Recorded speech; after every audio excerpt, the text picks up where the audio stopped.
पिता की दर्द भरी कहानी। एक गांव में एक छोटा सा बच्चा था।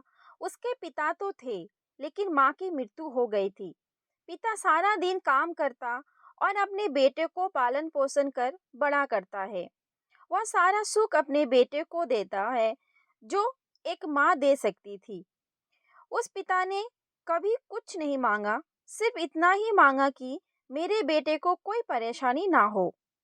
दिन बीतते गए, बेटा पढ़ लिख कर अच्छा जॉब भी करने लगता है और वो शहर में रहने लगता है। कुछ दिन बाद वो अपने पिता से मिलने आता है और कहता है, पापा मुझे कुछ पैसों की जरूरत है। मैं चाहता हूँ कि शहर में ही जमीन लेकर अपना घर बना लूँ। पिता इस बात को सुनकर बहुत खुश होते हैं। सोचते हैं कि मेरा बेटा है, एक ना एक दिन नाम करेगा। जिंदगी भर की बचाई हुई पूंजी को निकलकर अपने बेटे को दे देते हैं। बेटा शहर चला जाता है और उन पैसों से अपना घर बना लेता है। पिता इधर इंतजार करते रहता है कि मेरा बेटा फिर से आएगा, एक ना एक दिन तो मेरे पास आएगा ही। जाएगा कहाँ? उसके पास अब कोई नहीं जाता था, क्योंकि ना ही अब उस पिता के पास पैसे थे और ना ही रहने का जगह था। कुछ दिन बाद बेटा फिर लौट कर आता है और अपने पिता से कहता है, पापा अब आप दादाजी बनने वाले हैं। पिता को बहुत खुशी होती है।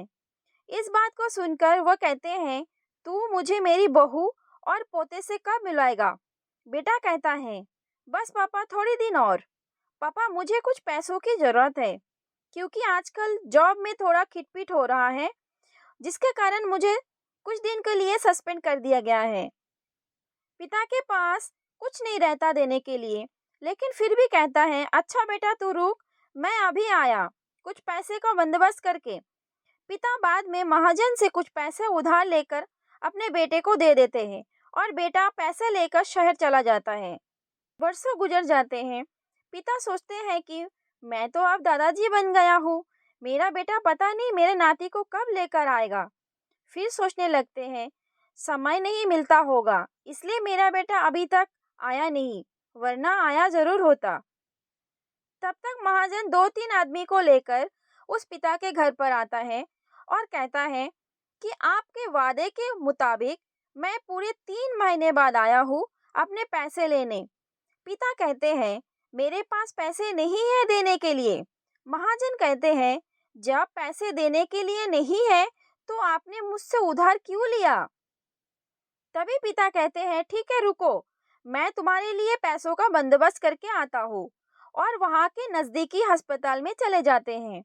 वहाँ जाकर अपने ब्लड डोनेट करते हैं और अपनी एक किडनी बेच देते हैं और उस महाजन का कर्ज चुका देते हैं। किडनी बेचने के बाद उसकी स्थिति और भी खराब हो जाती है और वो पिता उस राह में जी रहे होते हैं कि मेरा बेटा एक दिन आएगा जरूर। इस आस में जीते जीते एक दिन पिता की मृत्यु हो जाती है, परंतु उस बेटे को अपने पिता को आग देना भी नसीब नहीं हुआ। तो दोस्तों, आपको ये कहानी कैसी लगी नीचे कमेंट्स करके हमें ज़रूर बताइएगा। अगर आपको ये कहानी पसंद आई हो तो अपने दोस्तों के साथ ज़रूर शेयर करिए और ऐसे ही प्यारी कहानी सुनने के लिए हमारे यूट्यूब चैनल से जुड़े रहिए। तो मिलते हैं नेक्स्ट कहानी पे, तब तक के लिए टाटा बाय बाय। अच्छे रहिए, हैप्पी रहिए।